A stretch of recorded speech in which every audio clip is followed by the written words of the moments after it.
The Adventures of Sherlock Holmes by Sir Arthur Conan Doyle. Adventure 6. The Man with the Twisted Lip. Isa Whitney, brother of the late Elias Whitney, D.D., principal of the Theological College of St. George's, was much addicted to opium. The habit grew upon him, as I understand, from some foolish freak when he was at college, for having read De Quincey's description of his dreams and sensations, he had drenched his tobacco with laudanum in an attempt to produce the same effects. He found, as so many more have done, that the practice is easier to attain than to get rid of, and for many years he continued to be a slave to the drug, an object of mingled horror and pity to his friends and relatives. I can see him now, with yellow, pasty face, drooping lids, and pinpoint pupils, all huddled in a chair, the wreck and ruin of a noble man. One night, it was in June, '89, there came a ring to my bell, about the hour when a man gives his first yawn and glances at the clock. I sat up in my chair, and my wife laid her needlework down in her lap and made a little face of disappointment. "A patient," said she. "You'll have to go out." I groaned, for I was newly come back from a weary day. We heard the door open, a few hurried words, and then quick steps upon the linoleum. Our own door flew open, and a lady, clad in some dark-colored stuff, with a black veil, entered the room. "You will excuse me calling so late," she began. And then, suddenly losing her self-control, she ran forward, threw her arms about my wife's neck, and sobbed upon her shoulder.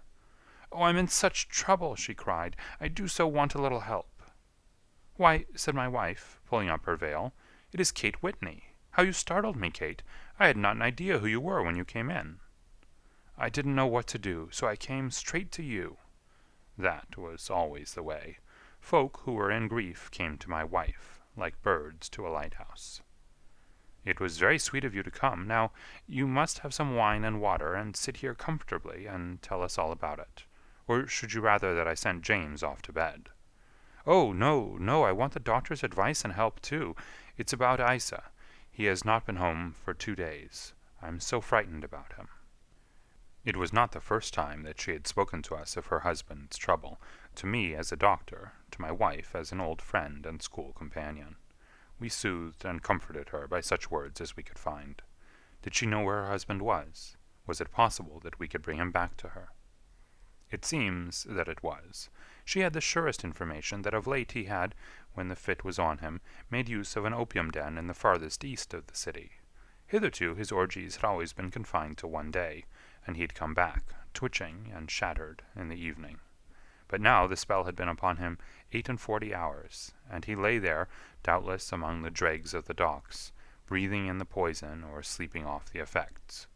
There he was to be found, she was sure of it, at the Bar of Gold, in Upper Swandam Lane. But what was she to do? How could she, a young and timid woman, make her way into such a place and pluck her husband out from among the ruffians who surrounded him? There was the case, and of course there was but one way out of it. Might I not escort her to this place? And then, as a second thought, why should she come at all? I was Isa Whitney's medical adviser, and as such I had influence over him. I could manage it better if I were alone. I promised her on my word that I would send him home in a cab within 2 hours if he were indeed at the address which she had given me. And so in 10 minutes I had left my armchair and cheery sitting-room behind me, and was speeding eastward in a hansom on a strange errand, as it seemed to me at the time, though the future only could show how strange it was to be. But there was no great difficulty in the first stage of my adventure. Upper Swandam Lane is a vile alley, lurking behind the high wharves which line the north side of the river to the east of London Bridge. Between a slop-shop and a gin-shop, approached by a steep flight of steps leading down to a black gap like the mouth of a cave, I found the den of which I was in search. Ordering my cab to wait, I passed down the steps, worn hollow in the center by the ceaseless tread of drunken feet, and by the light of a flickering oil lamp above the door, I found the latch and made my way into a long, low room, thick and heavy with the brown opium smoke, and terraced with wooden berths, like the forecastle of an emigrant ship.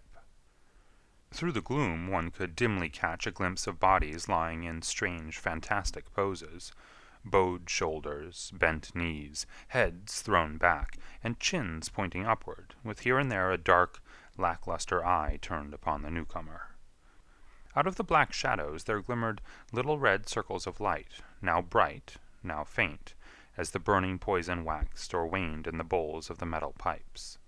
The most lay silent, but some muttered to themselves, and others talked together in a strange, low, monotonous voice, their conversation coming in gushes, and then suddenly tailing off into silence, each mumbling out his own thoughts and paying little heed to the words of his neighbor. At the farther end was a small brazier of burning charcoal, beside which, on a three-legged wooden stool, there sat a tall, thin old man, with his jaw resting upon his two fists, and his elbows upon his knees, staring into the fire. As I entered, a sallow Malay attendant had hurried up with a pipe for me and a supply of the drug, beckoning me to an empty berth. "Thank you, I have not come to stay," said I. "There is a friend of mine here, Mr. Isa Whitney, and I wish to speak with him." There was a movement and an exclamation from my right, and peering through the gloom I saw Whitney, pale, haggard, and unkempt, staring out at me. "My God, it's Watson," said he. He was in a pitiable state of reaction, with every nerve in a twitter. "I say, Watson, what o'clock is it?" "Nearly 11." "Of what day?" "Of Friday, June 19th." "Good heavens! I thought it was Wednesday. It is Wednesday. What do you want to frighten a chap for?" He sank his face onto his arms and began to sob in a high treble key. "I tell you that it is Friday, man. Your wife has been waiting this 2 days for you. You should be ashamed of yourself." "So I am. But you've got mixed, Watson, for I've only been here a few hours. 3 pipes, 4 pipes, I forget how many. But I'll go home with you. I wouldn't frighten Kate, poor little Kate. Give me your hand. Have you a cab?" "Yes, I have one waiting." "Then I shall go in it. But I must owe something. Find what I owe, Watson. I am all off color. I can do nothing for myself." I walked down the narrow passage between the double row of sleepers, holding my breath to keep out the vile, stupefying fumes of the drug, and looking about for the manager. As I passed the tall man who sat by the brazier, I felt a sudden pluck at my skirt, and a low voice whispered, "Walk past me, and then look back at me." The words fell quite distinctly upon my ear. I glanced down. They could only have come from the old man at my side, and yet he sat now as absorbed as ever, very thin, very wrinkled, bent with age, an opium pipe dangling down from between his knees, as though it had dropped in sheer lassitude from his fingers. I took 2 steps forward and looked back. It took all my self-control to prevent me from breaking out into a cry of astonishment. He had turned his back so that none could see him but I. His form had filled out, his wrinkles were gone, the dull eyes had regained their fire, and there, sitting by the fire and grinning at my surprise, was none other than Sherlock Holmes. He made a slight motion to me to approach him, and instantly, as he turned his face half round to the company once more, subsided into a doddering, loose-lipped senility. "Holmes," I whispered, "what on earth are you doing in this den?" "As low as you can," he answered. "I have excellent ears. If you would have the great kindness to get rid of that sottish friend of yours, I should be exceedingly glad to have a little talk with you." "I have a cab outside." "Then pray send him home in it. You may safely trust him, for he appears to be too limp to get into any mischief. I should recommend you also to send a note by the cabman to your wife, to say that you have thrown in your lot with me. If you will wait outside, I shall be with you in 5 minutes." It was difficult to refuse any of Sherlock Holmes' requests, for they were always so exceedingly definite, and put forward with such a quiet air of mastery. I felt, however, that when Whitney was once confined in the cab, my mission was practically accomplished, and for the rest I could not wish anything better than to be associated with my friend in one of those singular adventures which were the normal condition of his existence. In a few minutes I had written my note, paid Whitney's bill, led him out to the cab, and seen him driven through the darkness. In a very short time a decrepit figure had emerged from the opium den, and I was walking down the street with Sherlock Holmes. For 2 streets he shuffled along with a bent back and an uncertain foot. Then, glancing quickly round, he straightened himself out and burst into a hearty fit of laughter. "I suppose, Watson," said he, "that you imagine that I have added opium smoking to cocaine injections, and all the other little weaknesses on which you have favored me with your medical views." "I was certainly surprised to find you there." "But not more so than I to find you. I came to find a friend, and I to find an enemy." "An enemy?" "Yes, one of my natural enemies, or shall I say, my natural prey. Briefly, Watson, I am in the midst of a very remarkable inquiry, and I have hoped to find a clue in the incoherent ramblings of these sots, as I have done before now. Had I been recognized in that den, my life would not have been worth an hour's purchase, for I have used it before now for my own purposes, and the rascally Lascar who runs it has sworn to have vengeance upon me.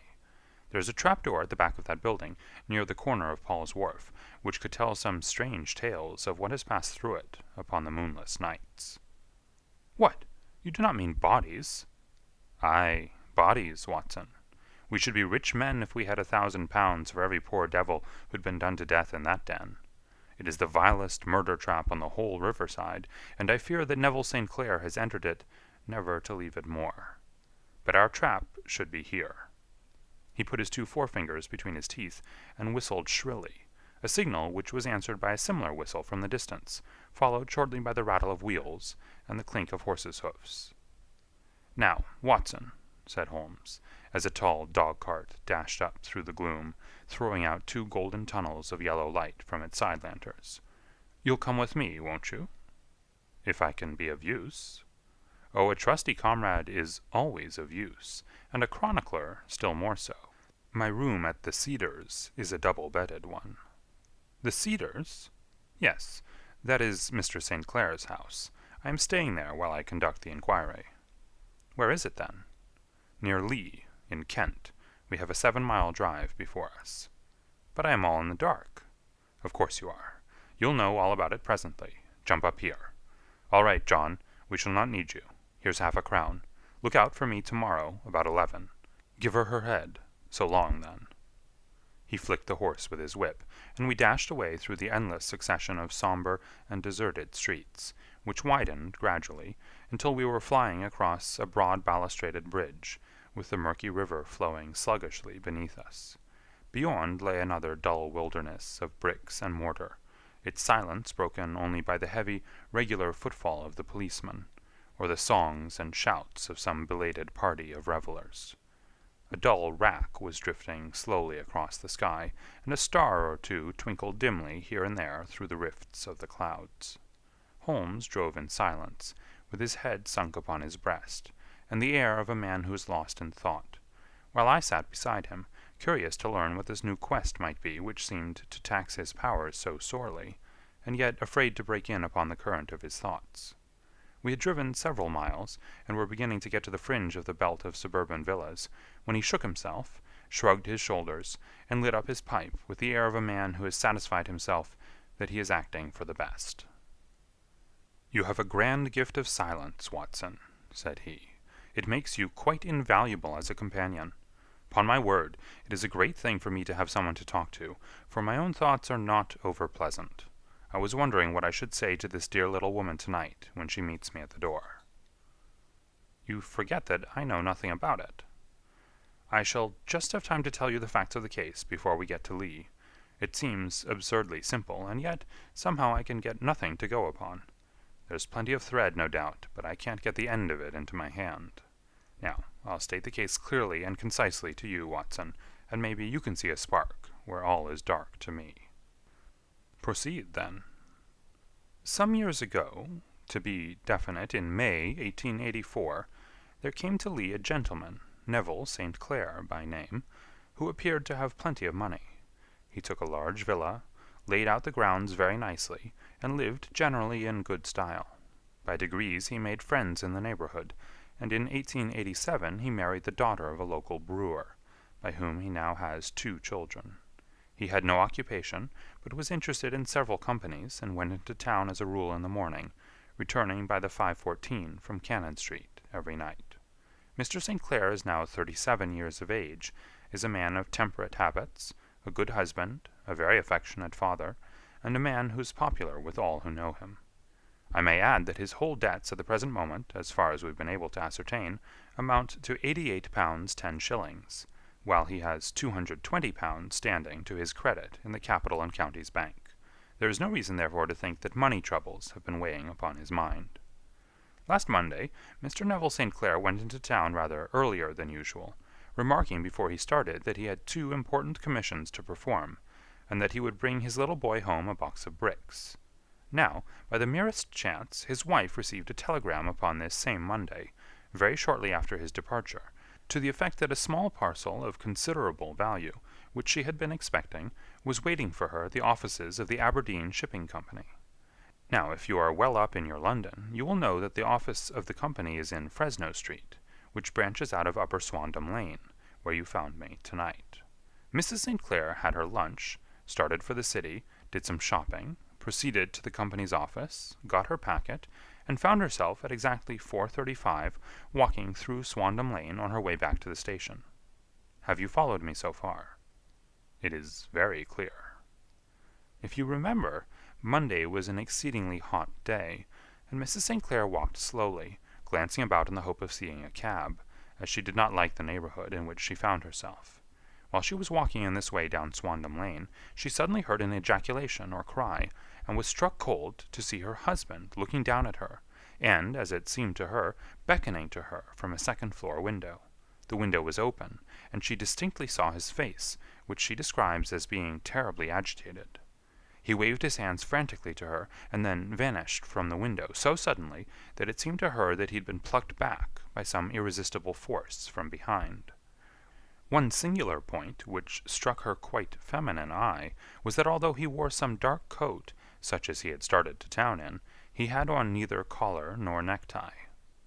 Convinced that something was amiss with him, she rushed down the steps, for the house was none other than the opium den in which you found me tonight, and running through the front room she attempted to ascend the stairs which led to the first floor.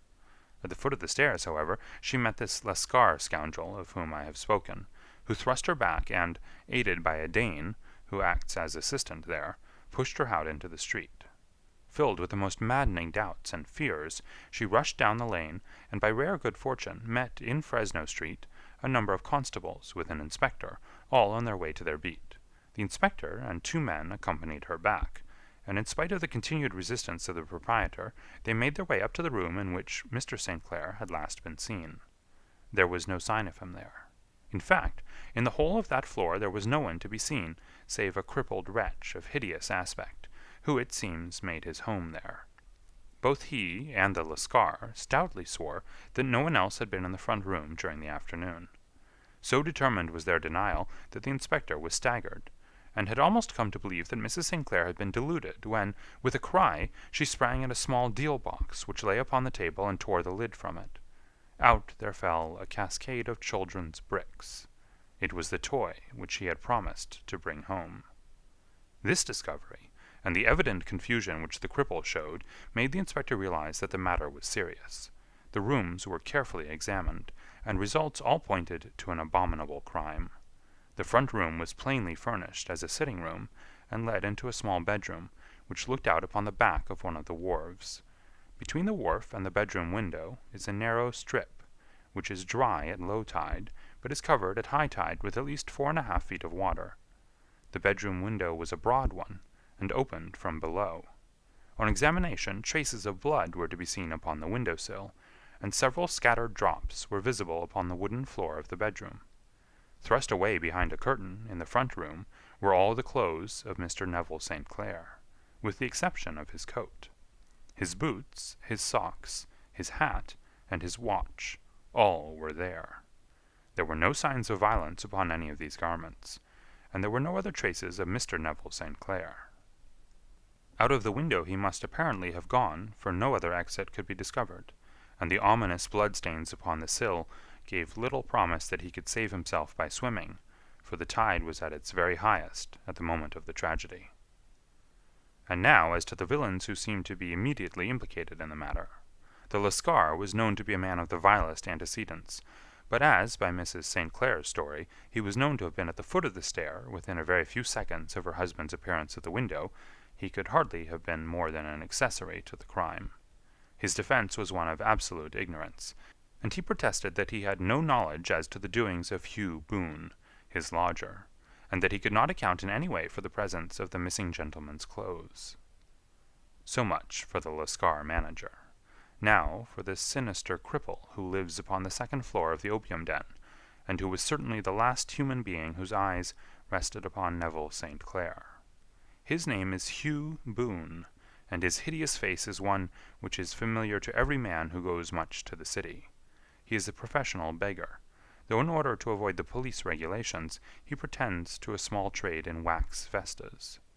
Some little distance down Threadneedle Street, upon the left-hand side, there is, as you may have remarked, a small angle in the wall. Here it is that this creature takes his daily seat, cross-legged with his tiny stock of matches on his lap, and as he is a piteous spectacle, a small rain of charity descends into the greasy leather cap which lies upon the pavement beside him. I have watched the fellow more than once before ever I thought of making his professional acquaintance, and I have been surprised at the harvest which he has reaped in a short time. His appearance, you see, is so remarkable that no one can pass him without observing him.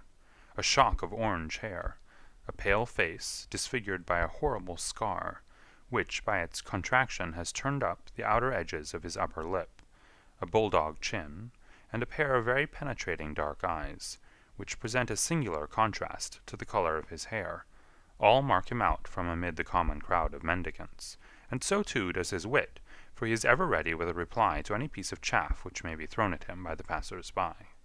This is the man whom we now learn to have been the lodger at the opium den, and to have been the last man to see the gentleman of whom we are in quest. But a cripple, said I, what could he have done single-handed against a man in the prime of life? He is a cripple in the sense that he walks with a limp, but in other respects he appears to be a powerful and well-nurtured man. Surely your medical experience would tell you, Watson, that weakness in one limb is often compensated for by exceptional strength in the others.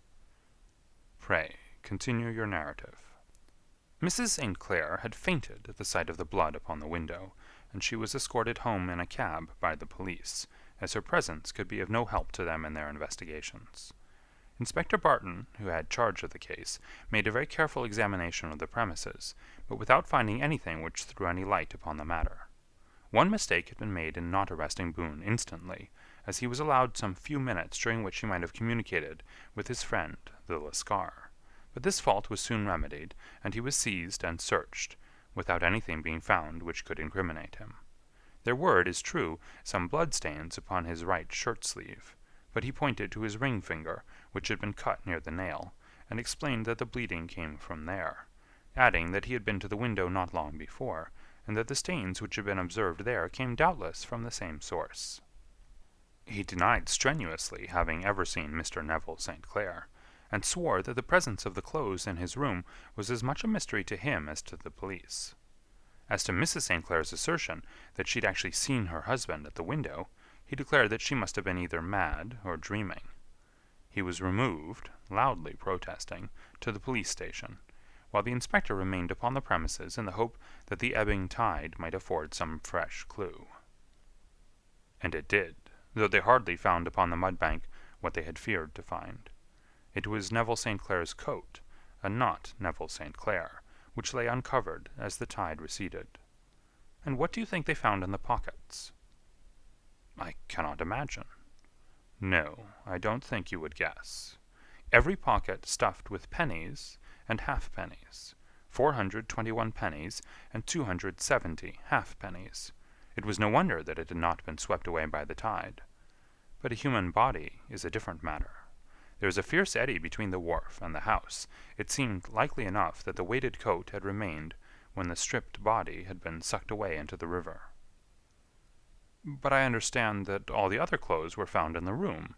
Would the body be dressed in a coat alone? No, sir, but the facts might be met speciously enough. Suppose that this man Boone had thrust Neville St. Clair through the window. There's no human eye which could have seen the deed. What would he do then?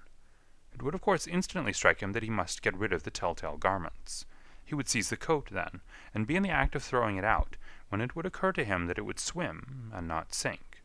He has little time, for he has heard the scuffle downstairs when the wife tried to force her way up, and perhaps he's already heard from his Lascar confederate that the police are hurrying up the street.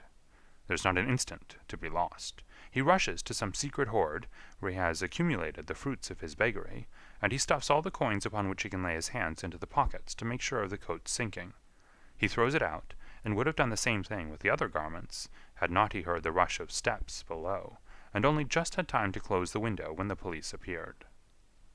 It certainly sounds feasible. Well, we will take it as a working hypothesis, for want of a better. Boone, as I have told you, was arrested and taken to the station, but it could not be shown that there had ever before been anything against him.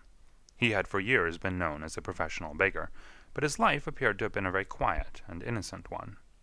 There the matter stands at present, and the questions which have to be solved, what Neville St. Clair was doing in the opium den, what happened to him when there, where is he now, and what Hugh Boone had to do with his disappearance, are all as far from a solution as ever. I confess that I cannot recall any case within my experience which looked at the first glance so simple, and yet which presented such difficulties. While Sherlock Holmes had been detailing this singular series of events, we had been whirling through the outskirts of the great town until the last straggling houses had been left behind, and we rattled along with a country hedge upon either side of us. Just as he finished, however, we drove through 2 scattered villages, where a few lights still glimmered in the windows. "We are on the outskirts of Lee," said my companion. "We have touched on 3 English counties in our short drive, starting in Middlesex, passing over an angle of Surrey, and ending in Kent. See that light among the trees? That is the Cedars, and beside that lamp sits a woman whose anxious ears have already, I have little doubt, caught the clink of our horses' feet." "But why are you not conducting the case from Baker Street?" I asked. "Because there are many inquiries which must be made out here. Mrs. St. Clair has most kindly put 2 rooms at my disposal, and you may rest assured that she will have nothing but a welcome from my friend and colleague. I hate to meet her, Watson, when I have no news of her husband. Here we are. Whoa there! Whoa!" We had pulled up in front of a large villa, which stood within its own grounds. A stable boy had run out to the horse's head, and springing down, I followed Holmes up the small, winding gravel drive which led to the house. As we approached, the door flew open, and a little blonde woman stood in the opening, clad in some sort of light mousseline de soie, with a touch of fluffy pink chiffon at her neck and wrists. She stood with her figure outlined against the flood of light, one hand upon the door, one half raised in her eagerness, her body slightly bent, her head and face protruded, with eager eyes and parted lips, a standing question. "Well?" she cried. "Well?" And then, seeing that there were 2 of us, she gave a cry of hope, which sank into a groan as she saw that my companion shook his head and shrugged his shoulders. "No good news?" "None." "No bad?" "No." "Thank God for that. But come in, you must be weary, for you have had a long day." "This is my friend, Dr. Watson. He's been of most vital use to me in several of my cases, and a lucky chance has made it possible for me to bring him out and associate him with this investigation." "I am delighted to see you," said she, pressing my hand warmly. "You will, I am sure, forgive anything that may be wanting in our arrangements, when you consider the blow which has come so suddenly upon us." "My dear madam," said I am an old campaigner, and if I were not I can very well see that no apology is needed. If I can be of any assistance, either to you or to my friend here, I shall be indeed happy." "Now, Mr. Sherlock Holmes," said the lady, as we entered a well-lit dining-room, upon the table of which a cold supper had been laid out, "I should very much like to ask you 1 or 2 plain questions, to which I beg that you will give a plain answer." "Certainly, madam." "Do not trouble about my feelings. I am not hysterical, nor given to fainting. I simply wish to hear your real opinion." "Upon what point?" "In your heart of hearts, do you think that Neville is alive?" Sherlock Holmes seemed to be embarrassed by the question. "Frankly, now," she repeated, standing upon the rug and looking keenly down at him as he leaned back in a basket chair. "Frankly, then, madam, I do not." "You think that he is dead?" "I do." "Murdered?" "I don't say that. Perhaps." "And on what day did he meet his death?" "On Monday."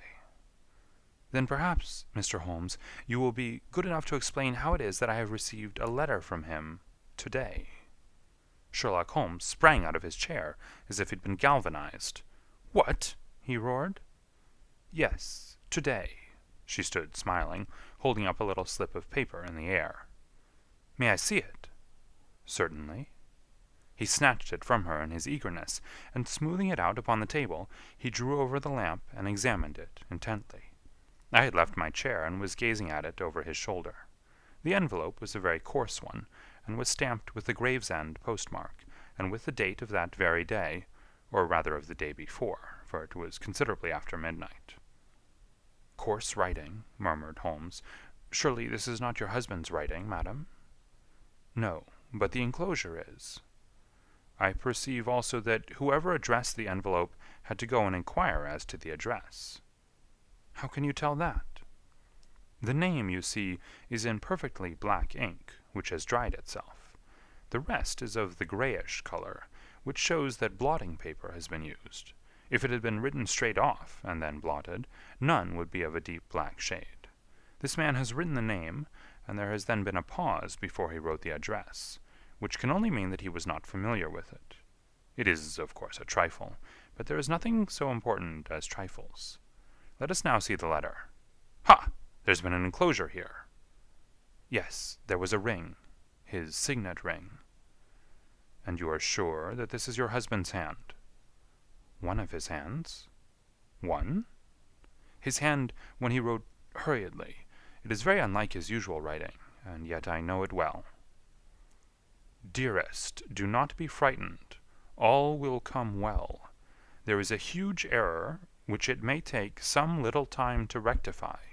Wait in patience. Neville." Written in pencil upon the fly-leaf of a book, octavo size, no watermark. Posted today in Gravesend by a man with a dirty thumb. Ha! And the flap has been gummed, if I'm not very much in error, by a person who had been chewing tobacco. And you have no doubt that it is your husband's hand, madam?" "None. Neville wrote those words." "And they were posted today at Gravesend. Well, Mrs. St. Clair, the clouds lighten, though I should not venture to say that the danger is over." "But he must be alive, Mr. Holmes." "Unless this is a clever forgery to put us on the wrong scent. The ring, after all, proves nothing. It may have been taken from him." "No, no. It is his very own writing." "Very well. It may, however, have been written on Monday, and only posted today." "That is possible." "If so, much may have happened between." "Oh, but you must not discourage me, Mr. Holmes. I know that all is well with him. There is so keen a sympathy between us that I should know if evil came upon him. On the very day that I saw him last, he cut himself in the bedroom, and yet I, in the dining-room, rushed upstairs instantly with the utmost certainty that something had happened. Do you think that I would respond to such a trifle, and yet be ignorant of his death?" "I have seen too much not to know that the impression of a woman may be more valuable than the conclusion of an analytical reasoner. And in this letter you certainly have a very strong piece of evidence to corroborate your view. But if your husband is alive and able to write letters, why should he remain away from you?" "I cannot imagine. It is unthinkable." "And on Monday he made no remarks before leaving you?" "No." "And you were surprised to see him in Swandam Lane?" "Very much so." "Was the window open?" "Yes." "Then he might have called to you?" "He might." "He only, as I understand, gave an inarticulate cry?" "Yes." A call for help, you thought? Yes, he waved his hands. But it might have been a cry of surprise. Astonishment at the unexpected sight of you might cause him to throw up his hands? It is possible. And you thought he was pulled back. He disappeared so suddenly. He might have leaped back. You did not see anyone else in the room? No, but this horrible man confessed to having been there, and the Lascar was at the foot of the stairs. Quite so. Your husband, as far as you could see, had his ordinary clothes on? But without his collar or tie. I distinctly saw his bare throat. Had he ever spoken of Swandam Lane? Never. Had he ever showed any signs of having taken opium? Never. Thank you, Mrs. St. Clair. Those are the principal points about which I wished to be absolutely clear. We shall now have a little supper, and then retire, for we may have a very busy day tomorrow. A large and comfortable double-bedded room had been placed at our disposal, and I was quickly between the sheets, for I was weary after my night of adventure. Sherlock Holmes was a man, however, who, when he had an unsolved problem upon his mind, would go for days, and even for a week, without rest, turning it over, rearranging his facts, looking at it from every point of view until he had either fathomed it or convinced himself that his data were insufficient. It was soon evident to me that he was now preparing for an all-night sitting. He took off his coat and waistcoat, put on a large blue dressing-gown, and then wandered about the room collecting pillows from his bed and cushions from the sofa and armchairs. With these he constructed a sort of Eastern divan, upon which he perched himself, cross-legged, with an ounce of shag tobacco and a box of matches laid out in front of him.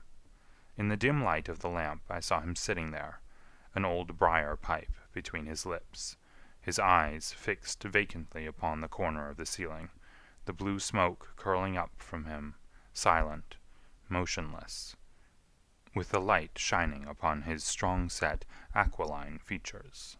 So he sat as I dropped off to sleep, and so he sat when a sudden ejaculation caused me to wake up, and I found the summer sun shining into the apartment. The pipe was still between his lips, the smoke still curled upward, and the room was full of a dense tobacco haze, but nothing remained of the heap of shag which I had seen upon the previous night. "Awake, Watson?" he asked.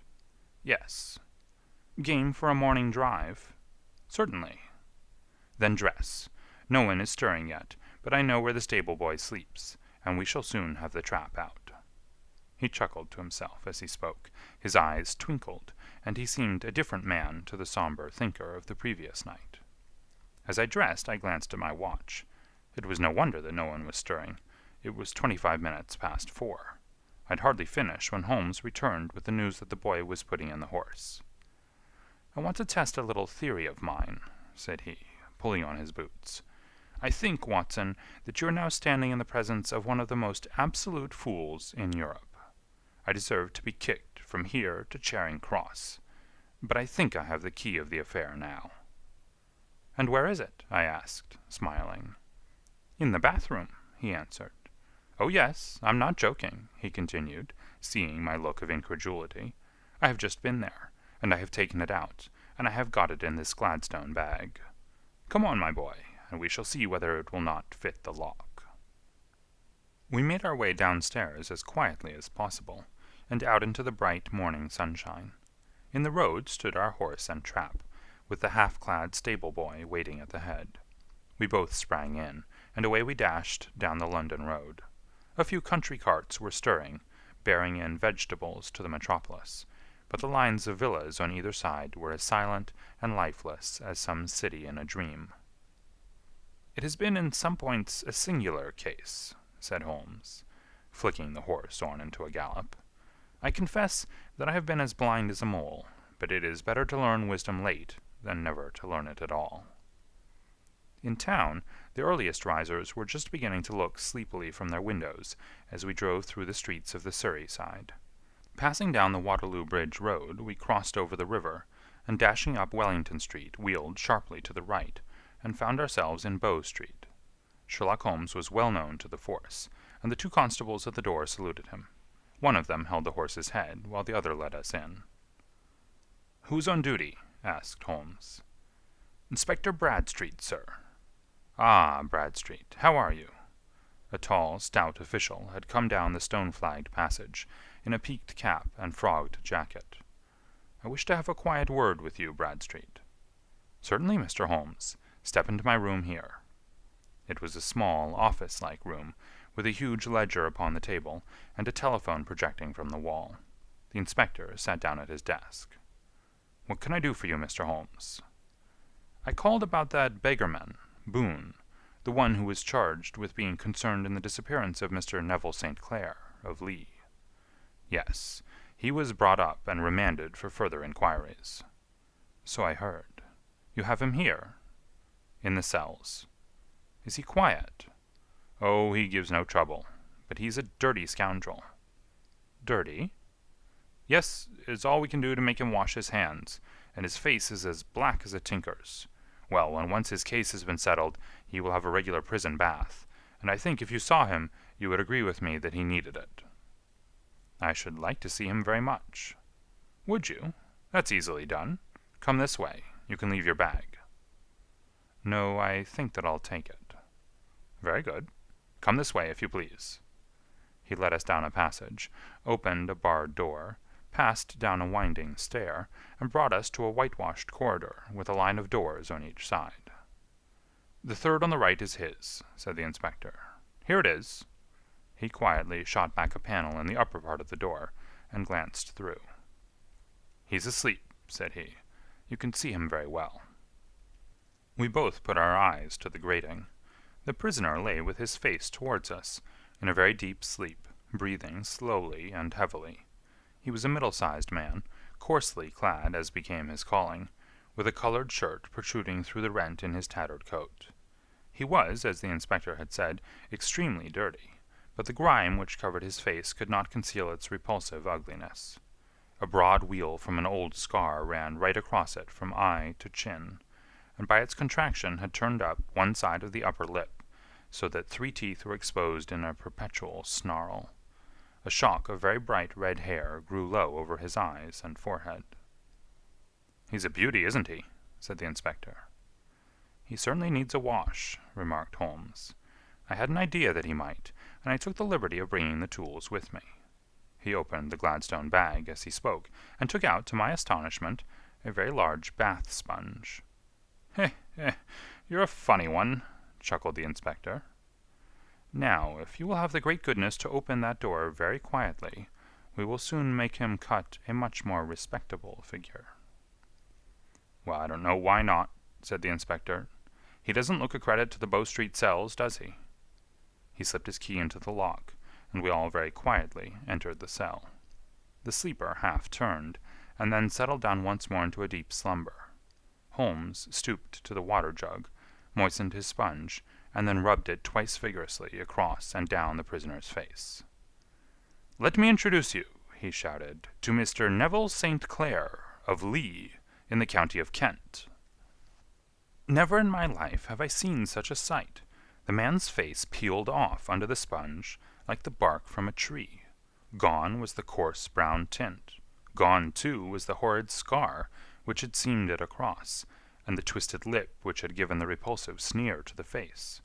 A twitch brought away the tangled red hair, and there, sitting up in his bed, was a pale, sad-faced, refined-looking man, black-haired and smooth-skinned, rubbing his eyes and staring about him with sleepy bewilderment.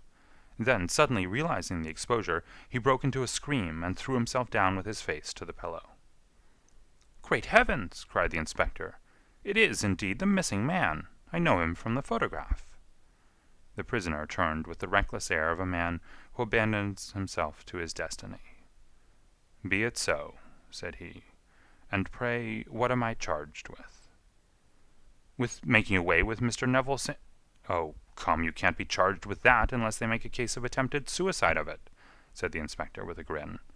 "Well, I've been 27 years in the force, but this really takes the cake." "If I am Mr. Neville St. Clair, then it is obvious that no crime has been committed, and that therefore I am illegally detained." "No crime, but a very great error has been committed," said Holmes. "You would have done better to have trusted your wife." "It was not the wife, it was the children," groaned the prisoner. "God help me, I would not have them ashamed of their father. My God, what an exposure! What can I do?" Sherlock Holmes sat down beside him on the couch and patted him kindly on the shoulder.